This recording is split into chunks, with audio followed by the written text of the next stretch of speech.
मौलाना अल्लामा अबुल बरकत चिश्ती साहब ने इस पर काफ़ी गुफ्तगू की है कि अहले बैत अतहार के मज़ारात, उनके मकामात, इन पर गुफ्तगू की है और इस बात का इज़हार अफसोस किया है कि मिल्लत इस्लामिया के दावेदारों में एक बड़ा तबका इस तरह का गुज़रा है जिन्होंने ज़िंदगी में अपने बुज़ुर्गों को बुज़ुर्ग तस्लीम नहीं किया।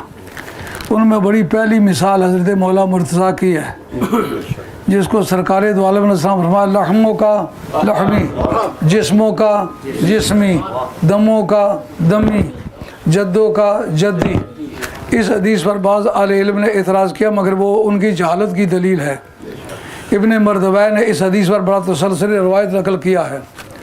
और रात को मैं मुताला कर रहा था इब्ने असाकिर, उसके जिल्द नंबर 45 में 84 जिल्दों की किताब है, तो बड़े जिगर दिल गुर्दे का काम है एक जिल्द का भी मुताला करना। उसके अंदर जनाब उम्मे सलमा को सरकार फरमा रहे हैं, ए उम्मे सलमा, अली के मुतल्लिक़ याद रखना, इसका गोश्त और मेरा गोश्त एक है, इसका और मेरा खून एक है, इसका जिस्म और मेरा जिस्म एक है। इस पर हदीस की मदद की क्या ज़रूरत है?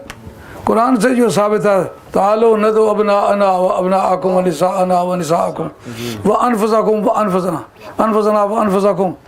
जब अली का नफ्स नबी साबित हो गया तो नफ्स नबी साबित होने के बाद फिर जिस्मों के जिस्मी की क्या बहस रह गई। और उनके मज़ारात पर हाज़िरी दे कर के आए हैं। अभी मदनी हुसैन शाह गिलानी साहब ने इस पर जिक्र किया काफ़ी ज़ोर से कि मदीना तैयबा की हाज़िरी को इस वजह से काबिल एतराज़ समझते हैं कि कब्र के इरादे से सफ़र किया जाए। और इस बारे में उन्होंने सनद पेश की है कि इब्ने तैमिया के क्या कहने कि हम लोग मदीना तैयबा में रिसर्च के लिए गए हुए थे, 2 साल वहाँ ठहरने का इत्तेफाक हुआ। तो प्रोफेसर आके यूनिवर्सिटी में दर्स देता है कि उनकी वफ़ात के मौका पर 14,000 औरत ने आकर उनके मुंह पर बोसा लिया। यार, कब्र के बोसे को इतराज़ करते हो, गैर महरम औरत ने अपने गैर निकाही मर्द के चेहरे पर बोसा लिया, इसको मना क्यों नहीं किया?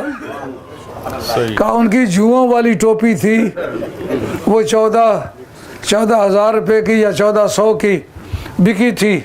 मैंने कहा इसकी क्या वजह है कि नबी को जूँ पड़ती नहीं, इसकी जूँ निकलती नहीं, ये बताओ। उनका पारे वाला एक तावीज़ था, वो जुओं की रोकथाम के लिए पहनते थे, अल बदाया वन नहाया। उसके अंदर ये लिखा हुआ मौजूद है, मेरे पास किताब मौजूद है, अवलयात लगे हुए हैं।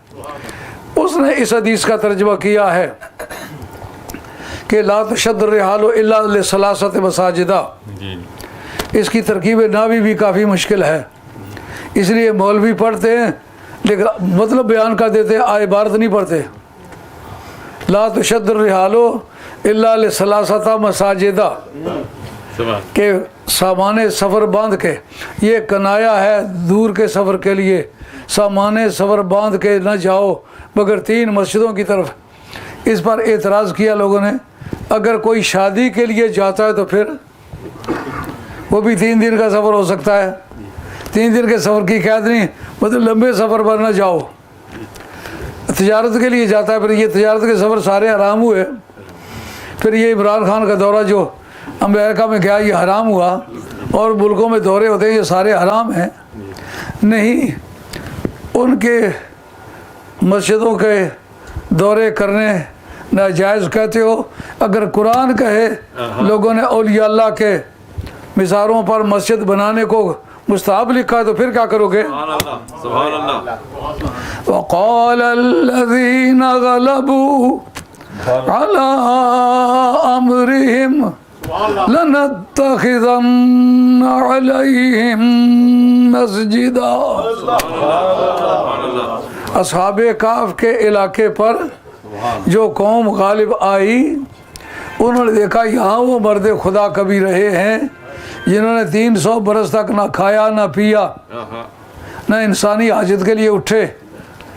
वो दुश्मन से भाग के आए थे अपना दीन बचाने के लिए। यार, उनकी कब्रों का ये एहतराम है तो इमाम हुसैन तो भाग के नहीं आए थे, ललकार के आए थे। दुश्मन के चौराहे पर आकर उसको ललकारा था, चौखट भी आके उसको ललकारा था, अब बाहर निकलो, हम भागने वाले नहीं है, हम तुम्हारा पीछा करने के लिए आएंगे। जहाँ से डज की आवाज़ आएगी, डज की आवाज़ के ऊपर जाएंगे। औलादे अली में से है। कुरान ने बताया कि उन्होंने कहा इस जगह अल्लाह के नेक लोगों के मज़ारात हैं, यहाँ मस्जिद बनाएंगे। अच्छा, मस्जिद में जाएंगे कि नहीं जाएंगे? जाएंगे ना। तो ये उन 3 मस्जिदों के खिलाफ है ना। उन 3 मस्जिदों, वो मस्जिदें 3 कौन सी हैं? एक मस्जिद हराम है, एक मस्जिद नबी है, एक मस्जिद अक्सा है। इन 3 मस्जिदों के सिवा और किसी मस्जिद की तरफ तुम सफ़र मत करो। ये हदीस उसने मबना बनाई है। हम ये पूछते हैं कि जो अस्हाबे काफ की कब्र पर मस्जिद बनाई गई है उसके बारे में काजी सनाउल्लाह साहब पानीपती रहमतुल्लाह अलैह, इसके काजी सनाउल्लाह साहब पानीपती रहमतुल्लाह ताला लिखते हैं, कहता हाज़िहिल आयतु तदुल्लु अला अन्ना बिना अल मसाजिद अला कबूरिल औलियाए कसदन लितबर्रे के यजूज़। ये आयत बताती है कि अल्लाह के प्यारे बंदों की कब्रों पर मस्जिदें बनाना कबूलियत दुआ और कबूलियत इबादत के इरादे से दुरुस्त है। यह बाकायदा मौजूद है। सुभान अल्लाह। तमाम अहकामुल कुरान की जो किताबें हैं, अहकामुल कुरान उस तफसीर का नाम है जो सिर्फ legal order of the aspect of the Holi Quran, Quran की लॉ एंड आर्डर से ताल्लुक़ रखने वाली आयतों की तफसीर जिनमें है, उन तफसीरों का नाम है अहकामुल कुरान। जैसा कि तसव्वुफ़ से ताल्लुक़ रखने वाली जितनी आयतें हैं उनकी तफसीर का नाम है तफसीर इशारी। ये उलमा के इस्तिलाह के अल्फाज, तफसीर इशारी हो तो और अहकामुल कुरान हो तो। अहकामुल कुरान जो जायज़ और नाजायज़ से करने और छोड़ने से और किसी हुक्म से और नहीं से ताल्लुक़ जिन आयतों का है उनकी तफसीर का नाम है अहकामुल कुरान। अहकामुल कुरान की सारी किताब इस पर लिखेंगी। ये आयत बताती है कि वलियों के मज़ारों पर मस्जिदें बनाना कार सवाब है, तो जो वह कार सवाब बनाएगा वो जाएगा भी कि नहीं। इसी मुकाम पर लिखा है हज़रत अल्लामा बदरुद्दीन ऐनी ने उम्दतुल कारी शरह बुखारी के अंदर, कहते हैं कि हज़रत उमर बिन अब्दुल अज़ीज़ का पाया तख्त दिमाश्क था ना, तो काम में बहुत मसरूफ़ थे और वो कभी जा सकते थे कभी नहीं जा सकते थे। जब नहीं जा सकते थे तो चिट्ठी लिखते थे सरकार के नाम की, और बंदे को कहते थे जाओगे सरकार की कब्र अतर पर मेरी चिट्ठी पेश कर देना, और ये उधर पेश करना। या रसूलल्लाह वो ख़ुद आना चाहता था मगर वो मसरूफ़ था, इसलिए मुझे अपने ख़र्चे पर उसने भेजा है। ख़र्चा उसने मेरा पे किया है और ये चिट्ठी आपके नाम की लिखी है। चिट्ठियाँ भी लिखते थे और ख़र्चा पे करके अपना रिप्रेजेंटेटिव, अपना नायब भी भेजते थे, जाके वहाँ के सलाम करके आओ। इमाम अबू हनीफा कहते जे तो का कासिदन, या रसूलल्लाह मैं बगदाद से आपकी कब्र शरीफ के इरादे से इरादा करके आया हूँ। कसीदा नोमानिया का ये शेर है, जे तो का कासिदन।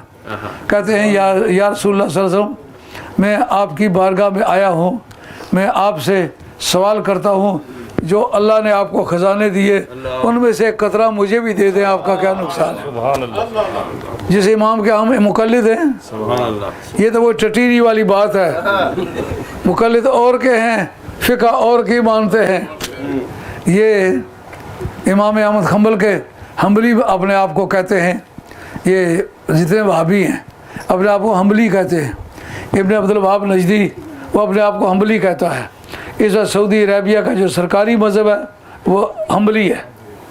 लेकिन लिखा अल्लामा बदरुद्दीन ऐनी ने कि जिस वक्त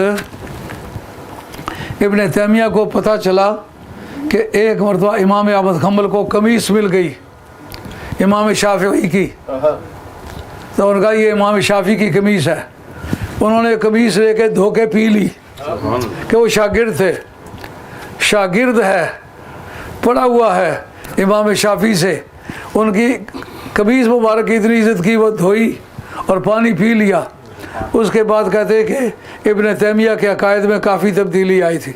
सारे वलियों का मुनकर था, लेकिन गौस पाक का डंडा उस पर ऐसा चला हुआ था कि सालाना उस पर लकड़ियाँ भेजता, चीनी भेजता, जानवर भेजता, गला भेजता, घी भेजता।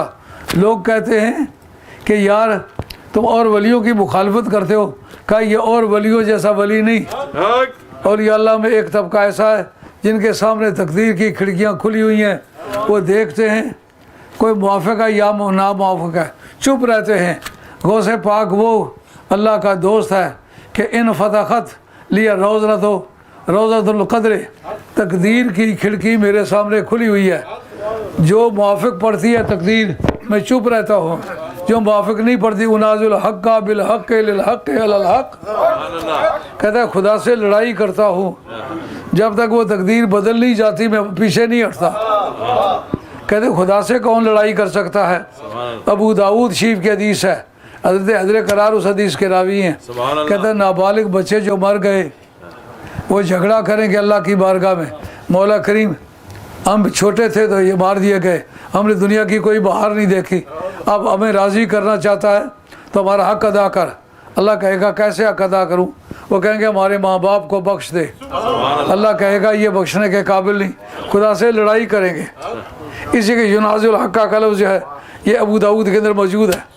रब से लड़ाई करेंगे जब तक उनके माँ बाप को बख्शा नहीं जाएगा, उस वक्त तक वो पीछे नहीं हटेंगे। सरकार बगदाद की जो बोजतुल असरार उसके अंदर लिखा है, कहने में रब से दोनों रजिस्टर मांगे, दोज़खियों के भी और जन्नतियों के भी। मैंने दोनों रजिस्टर चेक किए, मेरे किसी मुरीद का नाम दोज़खी रजिस्टर पर नहीं बोलता। जो मेरे मुरीद हैं, रब की बारगाह में मेरी फरियाद है, उनको अल्लाह दोज़ख में कभी ना ले जाए। इस मेरी फरियाद को रब ने कबूल कर लिया। आज की ये महफिल इख्तिताम पज़ीर होती है और आइंदा हमारी मजलिस कब होने वाली है। आइंदा जब आएंगे तो मेरी सेहत कुछ बहाल हो जाएगी इंशाअल्लाह। 25 अगस्त 25 जी 25 अगस्त यार वो हमें भी ख़त्म नबूवत कॉन्फ्रेंस करनी थी, उसके लिए भी वो टाइम अपने दोस्तों से मशवरे की ज़रूरत थी। आप फ़ारूक साहब, आप बरक़ात अहमद साहब चिश्ती और बाकी जो हमारे दोस्त हैं उनकी मौजूदगी बड़ी ज़रूरी थी। उनकी वापसी तक इंतज़ार कर जाते हैं। हमारी जो माहाना महफ़िल है वो तो इंशाअल्लाह ताला 25 तारीख़ बरोज़ एतवार होगी, लेकिन बाकी जो मजालिस हैं उनके बारे में मुझे कोई इत्तला नहीं है। हजूर एक मसले की वजाहत फरमा दीजिए। इन दिनों पाकिस्तान में एक मसला उठा हुआ है हजूर पाक सल्लल्लाहु अलैहि वसल्लम की नबुव्वत के हवाले से कि 40 साल से पहले हजूर नबी नहीं थे। एक हमारी यार ये अकीदा बेईमानों का है, ईमानदारों का नहीं है। वो हदीस सही के अंदर आता है कि एक आदमी नेकियां करते करते जन्नत से 2 बालिश के फासले पर चला जाएगा। वहाँ पहुँच के उससे ऐसी कोई घटिया हरकत सादर होगी, जन्नत से हट के दोज़ख में चला जाएगा। उसका नाम है तहकीकात। काफ़ी सारे लोगों ने उस पर किताबें लिखी हैं। मैं भी इंशाअल्लाह उस पर देर या सवेर से किताब लिखूँगा, लेकिन मेरी सेहत अभी इजाज़त नहीं देती। अब एक किताब में लिखने वाला हूँ, उसको शुरू किया है लेकिन बैठ नहीं सकता हूँ, तकलीफ़ होती है। अगर मैं बैठ सका तो 4-6 घंटे की वो किताब है। 4-6 घंटे अगर बैठ सकूँ तो लिख लूँगा। और वो किताब लिखने वाले अकल के ऐसे अंधे हैं, अपने पाँव पे खुद कुल्हाड़ियाँ मारी हैं। पहले लिखा है कि इमाम तबरी शिया हैं, अपने एक बात के सबूत में पहले नाम ही उनका लिया है कि इमाम तबरी ऐसा लिखते, हालांकि वो पूरा सफ़ा उन्होंने मुताला नहीं किया। उसके खात्मे पर इमाम तबरी ने उनका रद्द लिखा है, उनको ये पता ही नहीं है। दूसरा नाम लिया इब्ने सिरत इब्ने शाम, ये भी शिया की है। और दूसरी शहादत उन्होंने अपने पहले दावे पर यही पेश किया, सिरत इब्ने शाम। वही शिया हैं, वही इनके गवाह हैं। और एक और ऐसी हमाकत की बात की है कि सरकार की ज़िंदगी में इस पर इजमा हो गया था कि हज़रत अबू सिद्दीक़ खलीफा होंगे। और पागल, अगर इजमा हो गया था तो खिलाफत के झगड़े के वक्त ये इजमा पेश क्यों नहीं हुआ। उसके रावी हज़रत अब्दुल्ला बिन उमर रज़ी अल्लाह ताला ने। हज़रत अब्दुल्ला बिन उमर जो हैं उधर 20 साल उनकी उम्र थी। इसी उम्र के हेर फेर में थे जब बद्र की जंग हुई, तो बद्र की जंग में उनको शरीक नहीं होने दिया। वो तो हजूर की मजलिस शूरा के मेंबर भी नहीं थे, फुकाहा में उनका शुमार भी नहीं होता था, लेकिन अगर हदीस उनके पास थी तो पेश करनी चाहिए थी।